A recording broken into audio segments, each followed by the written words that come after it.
하나님 말씀은 누가복음 8장 10절에서 15절입니다. 누가복음 8장 10절에서 15절.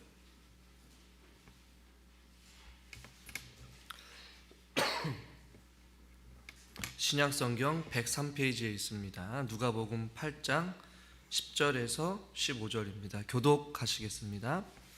이르시되 하나님 나라의 비밀을 아는 것이 너에게 허락되었으나 다른 사람에게는 비유로 하나니 이는 그들로 보아도 보지 못하고 들어도 깨닫지 못하게 하려 함이라. 길가에 있다는 것은 말씀을 들은 자니 이에 마귀가 가서 그들이 믿어 구원을 얻지 못하게 하려고 말씀을 그 마음에서 빼앗는 것이요.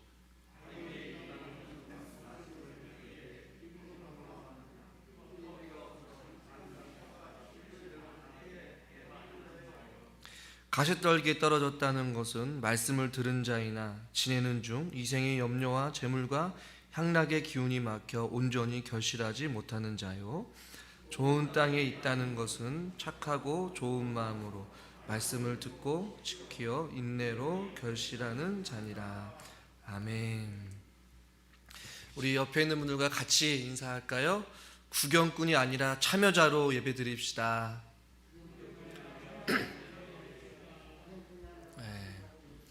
우리는 예배를 드릴 때 구경뿐이 아니라 이 자리에 나와서 우리가 함께 참여하여서 하나님이 원하시고 하나님이 기뻐하시고 할렐루야, 하나님께서 찾으시는 그런 예배자가 또 저와 여러분이 될 수 있기를 주님의 이름으로 축원합니다. 제가 예전에 읽었던 책이지만 다시 한 번 더 말씀을 준비하면서 빠르게 읽은 책이 있는데요, 예배의 감격에 빠져라라는 책이에요. 그 책에 보니까 약간 소제목에 뭐라고 되어 있냐면 예배를 견디고 있습니까? 이런 소제목이었어요. 예배를 드리는데 견디고 있습니까? 라는 이러한 질문을 하면서 예배를 드릴 때 어떤 부류가 있느냐, 예배 시간에 와서 멍하니 강단을 그냥 응시하면서 딴 생각파가 있대요.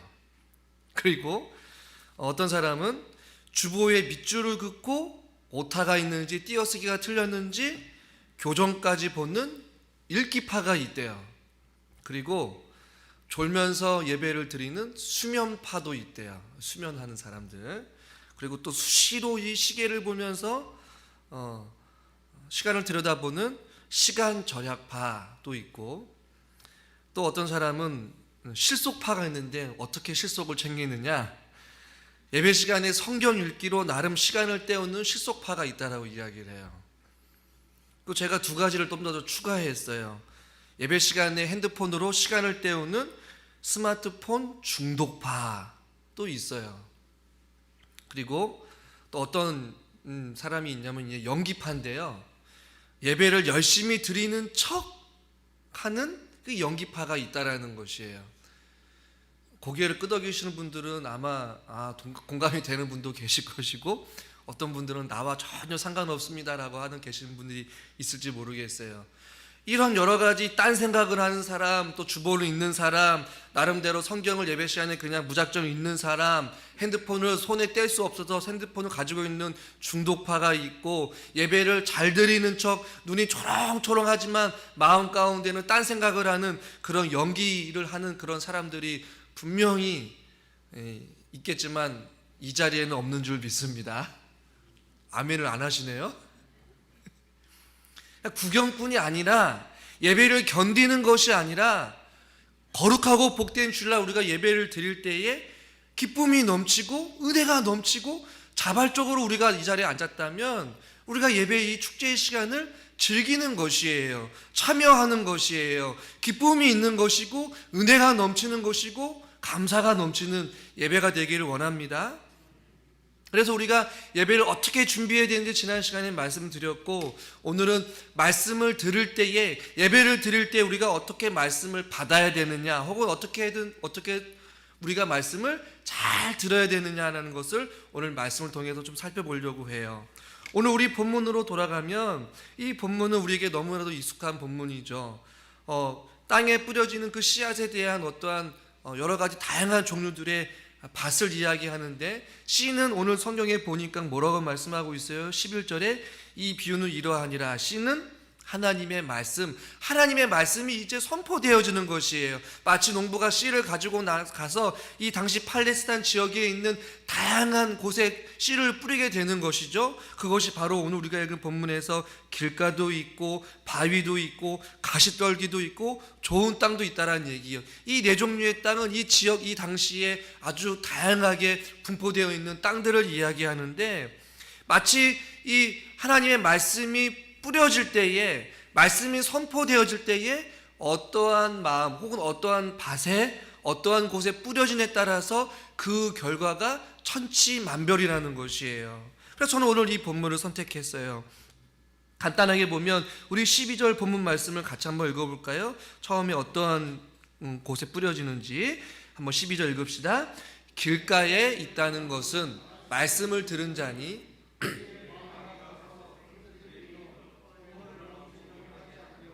말씀을 그 마음에서 빼앗는 것이요. 말씀을 들을 때에 길가에 마치 뿌려지는 사람은 말씀을 피상적으로 듣는 사람이에요. 마귀가 그의 마음을 지배하여서 자꾸만 그 마음을 돌같이 굳게 만들고, 또한 말씀이 선포되어질 때에 어떠한 감동이나 어떠한 은혜를 주지 못하도록 그 말씀을 듣지 못하게끔 마귀가 이미 그 사람의 마음을 지배하게끔 하는 그러한 상태가 되어버린다는 것이에요. 그러니까 말씀이 말씀으로 다가오지 아니하는 결과를 이루게 되는 것이죠. 그리고 제가 지난 시간에 말씀드렸듯이 말씀을 들을 때에 우리의 마음이 사단의 끊임없는 공격에 지배당하지 아니하도록 우리 마음을 지키라라고 말씀을 드렸잖아요. 피상적으로 말씀을 들어서는 안 된다라는 것이에요. 또 말씀을 들을 때 어떤 사람이 있느냐? 13절 말씀을 또 한번 읽어볼까요? 바위에 있다는 것은 기쁨으로 받으나 뿌리가 없어 잠깐 있다가 시련을 당할 때에 배반하는 자요.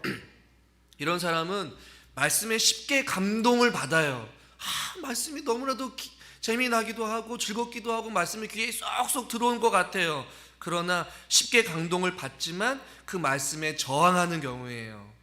씨앗에서 싹이 나오려고 하는데 영양분이 충분히 공급되지 않으니까 말라 죽어버리듯이, 말씀을 잘 듣는 것처럼 보이고 말씀을 들을 때에는 뭔가 은혜를 받는 것 같지만 그 이상 혹은 어떠한 삶의 영역 가운데 이어지지 아니하는 그 어떤 한계가 있다라는 것을 우리는 발견하게 돼요. 세 번째는 14절에 나와 있는 이제 가시떨기에 떨어진 사람인데, 우리 14절도 같이 한번 읽을게요. 가시떨기에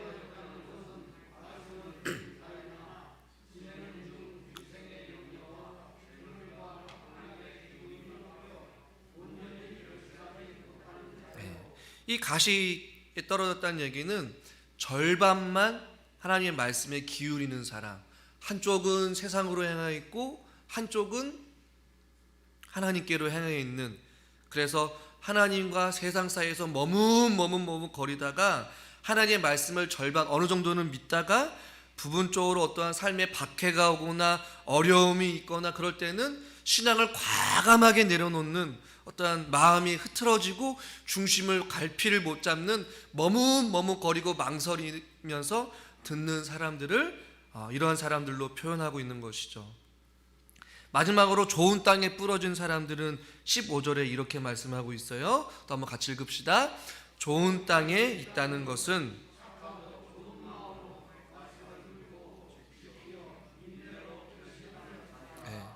말씀을 듣고 깨닫는 자가 있다라는 것이에요. 그래서 착하고 어떤 마음이요?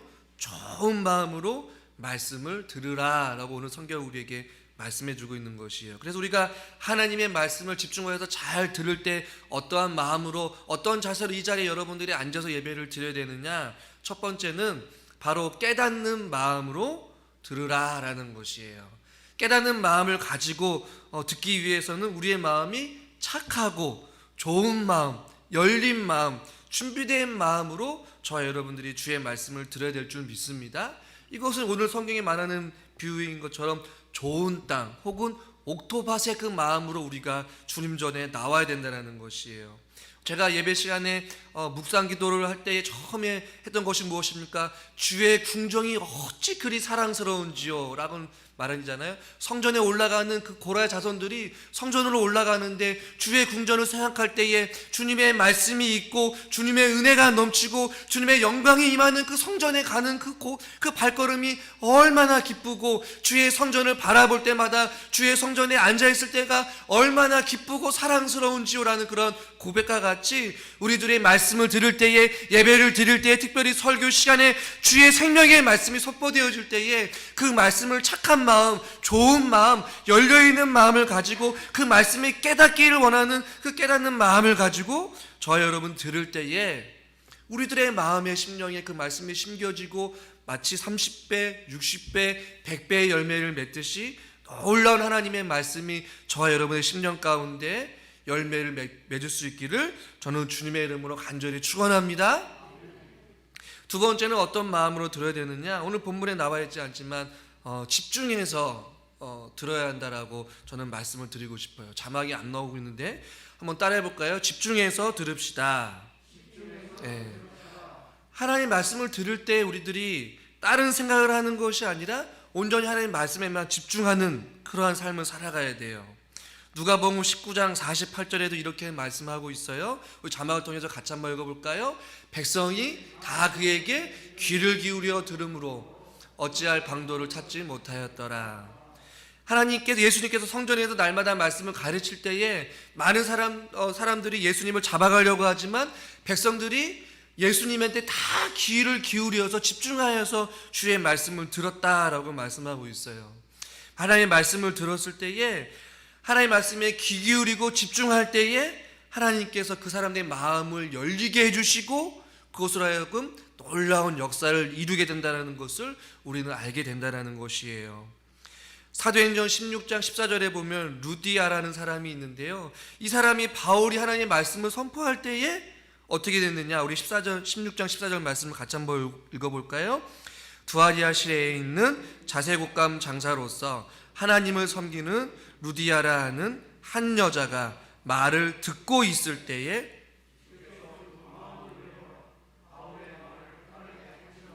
아멘.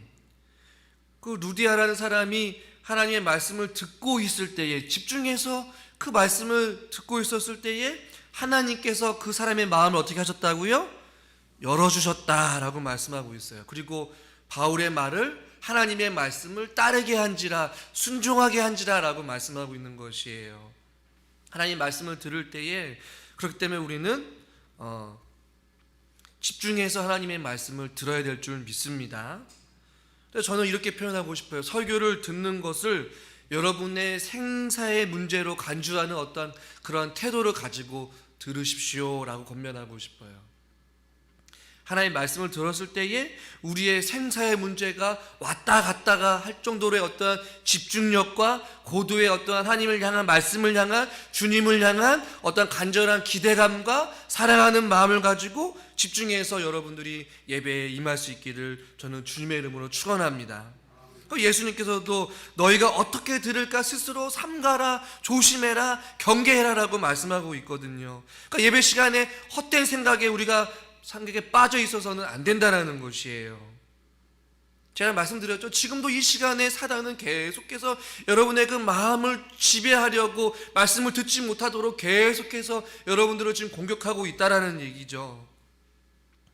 예배 시간에 집중할 때 가장 방해가 되는 요소 가운데 하나가 여러분 무엇인지 아십니까? 이 졸음이에요. 졸음.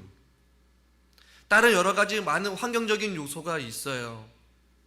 서울에 제가 알고 있는 어떤 교회에서는 예전부터, 몇 년 전부터 교회 안에 의자를 정말로 좋은 극장 의자로 만든 교회도 있고요.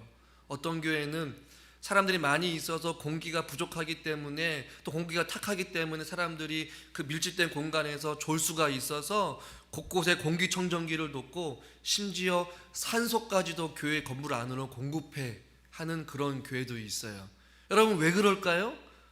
예배 시간에 졸지 않게 하기 위하여서 그 교회에서 그 목사님이 쓴 방법 중에, 오죽했으면 사람들이 얼마나 졸면 교회 안에 산소를 공급하고 공기청정기를 놓고 그렇게 했겠어요?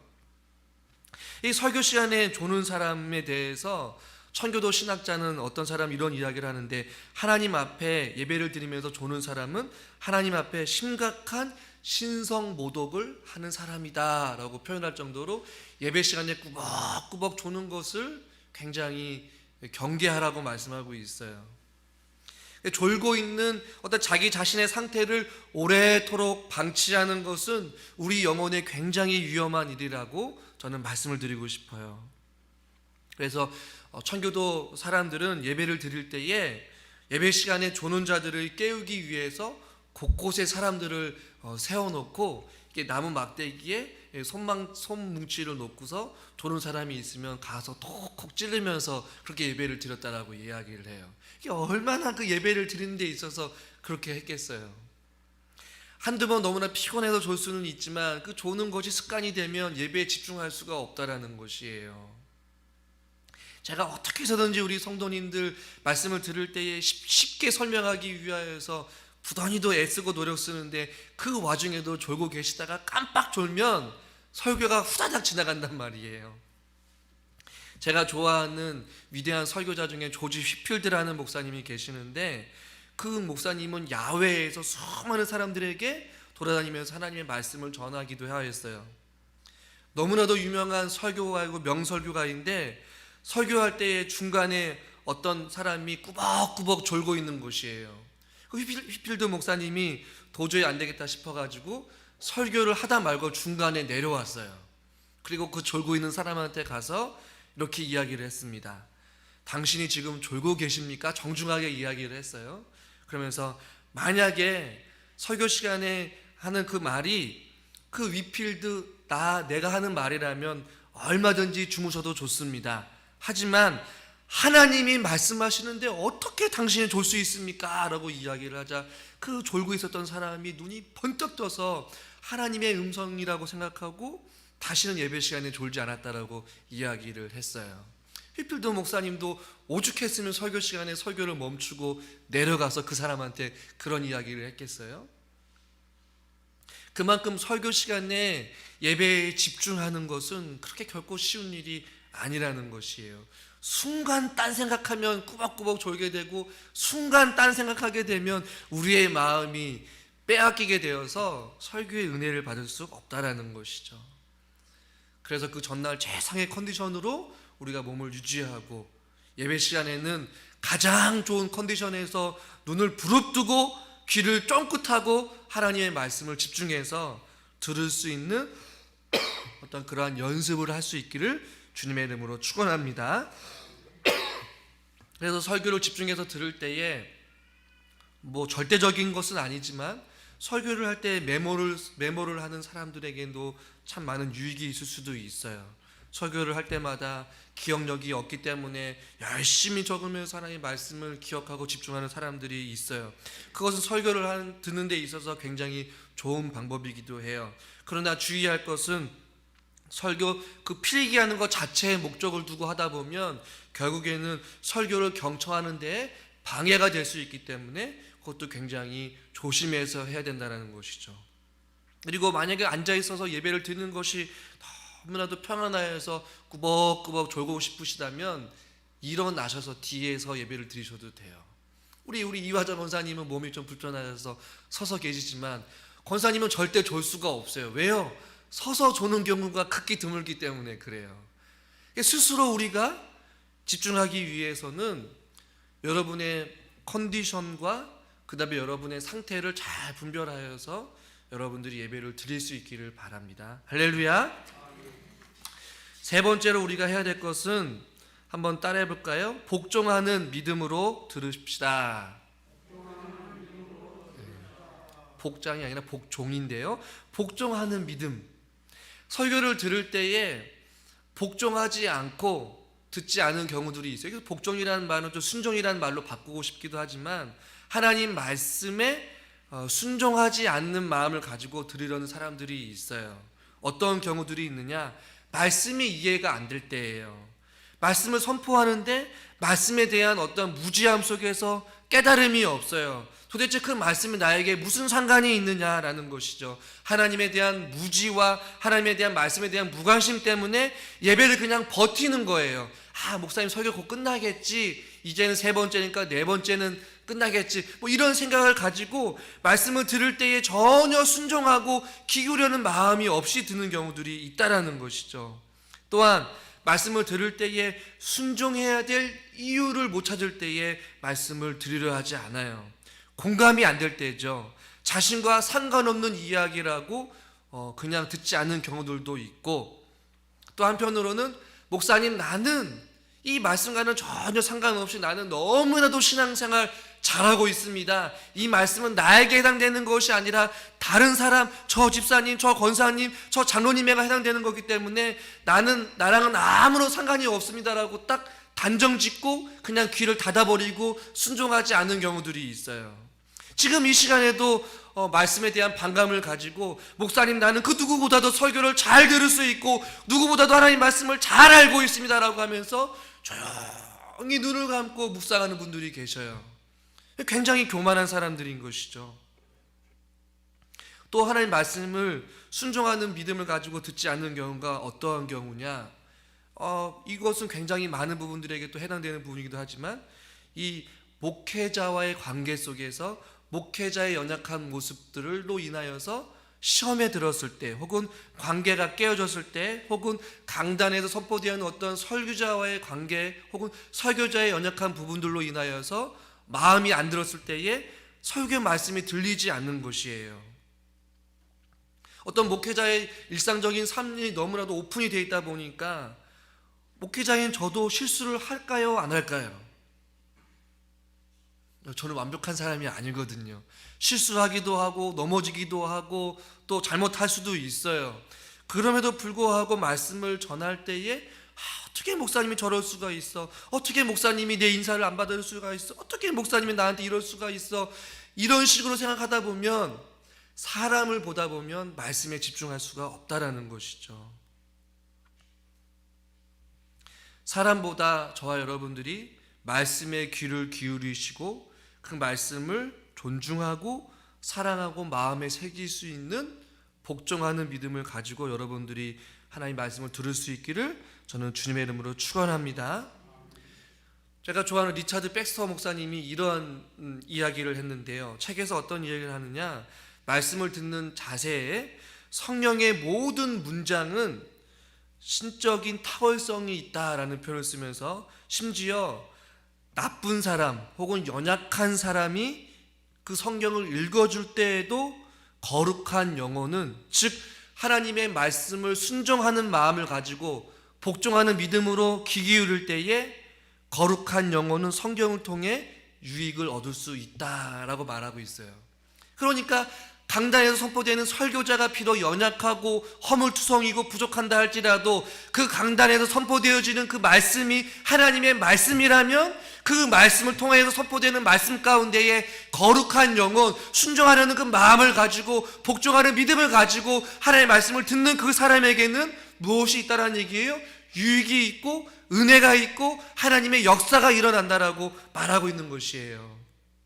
그래서 종교 신학자 중에 마틴 루터라는 사람은 설교가 아무리 사람이 연약하고 부족하고 허물뿐이다 할지라도 강단에서 선포되어지는 그 설교가 성경을 말하고 하나님의 말씀을 말하고 있는 한 그것은 하나님의 말씀으로 받아들여져야 된다라고 말하고 있어요.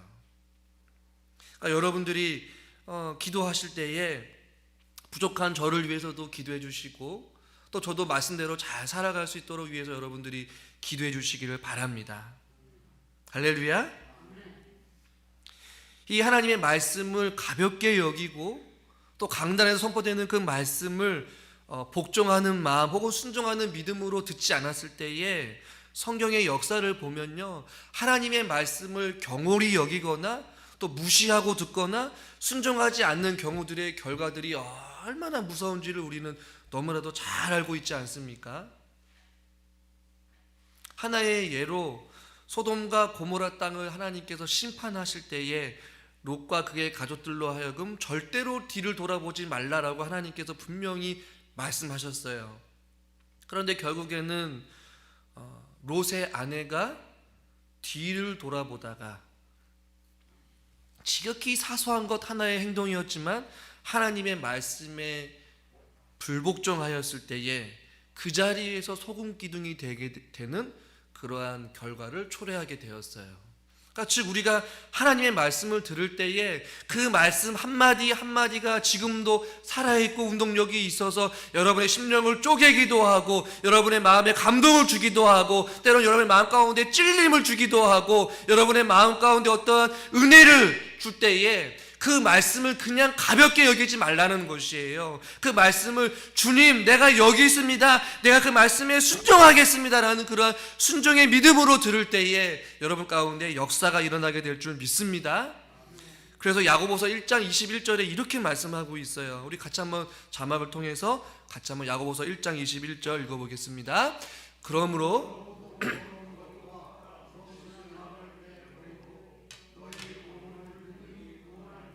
마음에 심어진 말씀을 어떻게 받으라고요? 온유함으로 받으라.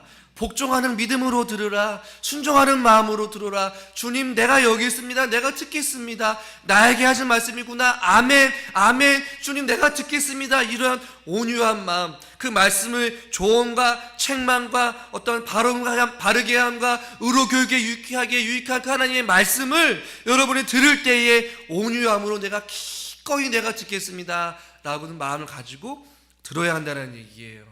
비록 강단에 선포되어 있는 제 목회자가 연약하고 허물투성이고 또 우리 성도님들의 입장에서 마음에 들지 않을 때도 있고 때로는 불편할 때도 있고 그런다 할지라도 하나님의 말씀을 들을 때에 이러한 온유함으로 들을 수 있는 그러한 믿음을 가지셔야 된다는 얘기예요.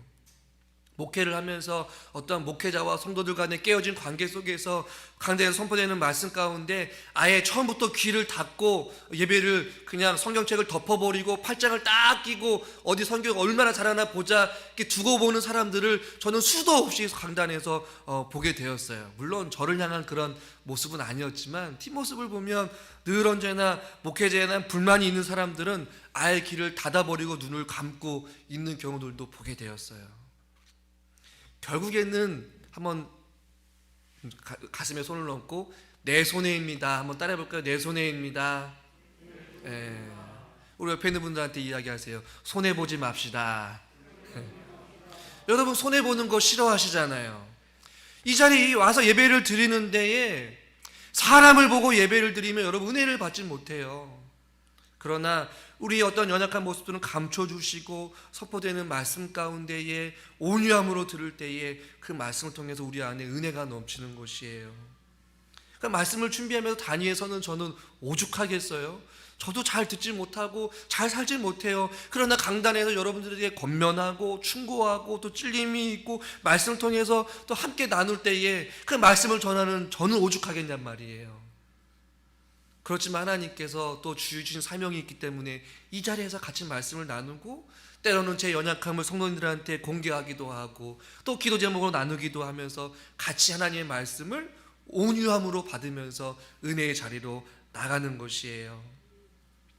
네 번째 어떠한 말씀을 받아야 되느냐, 자막을 통해서 보시면 겸손하고 진지하게 자신을 점검하면서 들었으면 좋겠다라는 것이에요. 여러분들이 만약에 병원을 가게 되면, 여러분이 몸이 불편해서 병원에 가게 되면 여러분들이 의사 선생님의 말에 어떻게 합니까? 최선을 다해서 귀를 기울이고 내 몸 상태가 어떻습니까? 선생님 내가 이 약을 먹으면 나을 수 있습니까? 선생님 내가 허리가 아픈데 다리가 아픈데 두통이 있는데 속이 불편한데 어떻게 하면 좋겠습니다 할 때에 의사 선생님이 이렇게 하십시오 저렇게 하십시오 하면 여러분들이 어떻게 해요? 더 적극적으로 물어보잖아요. 낫습니까? 회복됩니까? 약을 먹어도 됩니까? 이런저런 말 가운데 귀를 쫑긋하여서 자기 자신을 점검하면서 겸손히 그 의사 선생님의 말에 귀를 기울이듯이 하나님의 말씀을 들을 때에 진리의 빛의 말씀의 거울이 여러분의 밝게 비춰졌을 때에 마치 여러분들이 화장을 할 때, 여러분이 세수를 할 때 거울을 보고 여러분의 자신의 얼굴이 어떠한 상태가 있는지 점검하듯이 말씀의 진리의 빛이 밝게 여러분의 영혼 가운데 비춰졌을 때에 겸손히 우리 자신이 상태가 어떠한지 점검하면서 주의 말씀을 들으라는 것이에요. 제가 전에 말했듯이 나는 과연 예배를 버티고 있는 사람이었는지, 아니면 예배를 즐기는 참여자로서 예배를 드리고 있는지, 내 마음은 옥토밭으로 온유한 마음을 가지고 예배를 드리고 있는지, 아니면 교만한 마음을 가지고 이 말씀은 내가 너무나 잘하는 말씀이라고 하면서 귀를 닫고 예배를 드리고 있는지 자신을 점검하면서 겸손히 하나님 말씀 앞에 우리 자신들을 진단하면서 말씀을 들어야 한다는 것이에요. 우리 영혼에 어디에 병이 들었는지 하나님의 말씀의 그 MRI를 통하여서 여러분의 영혼을 진단하고 점검하고 측량하고 검사를 했을 때에 여러분 마음 가운데 여러분의 심령이 어디가 무너지게 되었고 여러분의 어디가 영혼이 고장났는지를 저와 여러분들이 점검하면서 주의 말씀을 듣기를 주님의 이름으로 축원합니다. 왜 그러냐면 한 주간 동안 우리들의 일상의 삶 가운데 끊임없는 사단의 공격과 죄악에 물든 우리의 인생 가운데 우리의 영혼이 가만히 있었겠어요? 아니에요. 끊임없이 우리 삶 가운데 우리의 발과 우리의 손과 우리의 심령과 우리의 생각과 우리의 마음이 세상에 젖어들어져서 말미암아 죄로 가득 찬 생각이 가득 차 있고 우리의 마음과 우리의 생각이 세상에 빼앗기게 되었고 사단에 사로잡힌 바 되어서 질질 끌려다니며 살아간 사람들도 있을 수 있다라는 얘기예요. 어떤 사람들은 날마다 말씀과 기도로 무장하여서 거룩한 삶을 치열하게 살아간 사람들도 있을 것이고 죄와 끊임없이 싸움으로 말미암아 영혼이 지치고 심령이 피곤하고 지친 영혼도 있을 것이고 승리의 삶을 살아갔지만 영적인 치열한 전쟁으로 인하여서 우리의 영혼이 다치기도 하고 힘들고 지쳐있는 그 상황 가운데 있는 우리의 영혼의 상태를 진단할 수 있는 시간이 이 시간이 돼야 된다는 얘기예요. 여러분 아프면 병원에 당장 가서 여러분을 점검하듯이 우리의 영혼의 상태가 어떠한지 날마다 말씀을 통하여서 점검하고 또 점검하고 말씀 가운데 우리의 영혼을 계속해서 주의 은혜로 채울 수 있기를 저는 주님의 이름으로 축원합니다. 주의 말씀이 의로운 해가 우리 가운데 밝게 비추므로 말미암아 우리 영혼의 위로가 필요한 자들을 위로해 주시고 상처받은 영혼, 찢겨진 영혼을 싸매어 주시고 꿰매어 주시고 고쳐주시는 분이 누구기 때문에 그래요? 하나님의 말씀의 능력이기 때문에 그렇다는 것이에요. 마지막 5번째는 무엇이냐면 그냥 그 말씀을 듣는 것에 그치는 것이 아니라 구체적이고, 한번 따라합시다. 구체적이고 실천 가능한 적용을 하면서 들읍시다. 그냥 말씀을 이 자리에서 그냥 안 듣는 것으로 멈춰서는 안 된다는 것이에요. 우리 아까 전에 말씀을 통해서 들었던 길가, 바위, 가시떨기, 이 모든 사람들에게 다 씨앗이 뿌려지게 되었어요. 하나님의 말씀이 던져졌다는 말이에요. 그러나 말씀의 열매를 맺는 것, 좋은 땅에 있을 때에, 또 오늘 15절 말씀, 본문 말씀을 다시 한번 읽어볼까요? 15절 말씀 우리 한번 같이 한번 읽겠습니다. 좋은 땅에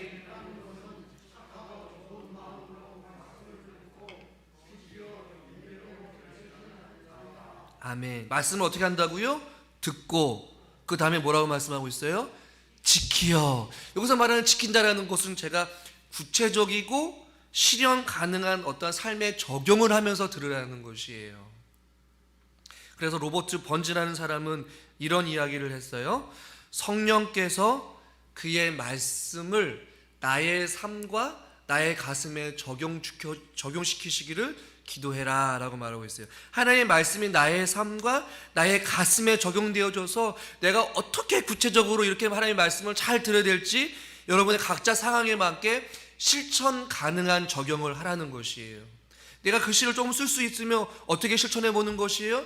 말씀을 들을 때마다 열심히 주보에 적던 노트에 적어보는 것이에요. 지금 당장 집에 가는 길에 아니면 주중에 말씀 노트를 사가지고 말씀을 열심히 적는 것이에요. 이것이 실현 가능하고 구체적인 적용이라는 것이죠. 여러분 어저께 몇 시에 주무셨습니까?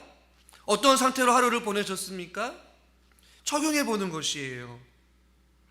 말씀을 들을 때 불순종하는 내 모습은 어떠한 모습인지 점검하고 불순종하지 않기 위해서 귀를 쫑긋해서 예배를 드리는 것이에요. 내가 포기해야 되고 내가 내려놔야 되고 내가 또 돌아서야 될 것은 무엇인지 내가 기도할 제목은 무엇인지 그 기도 제목을 적어보고 또 삶 가운데 돌아가서 기도하는 것이에요.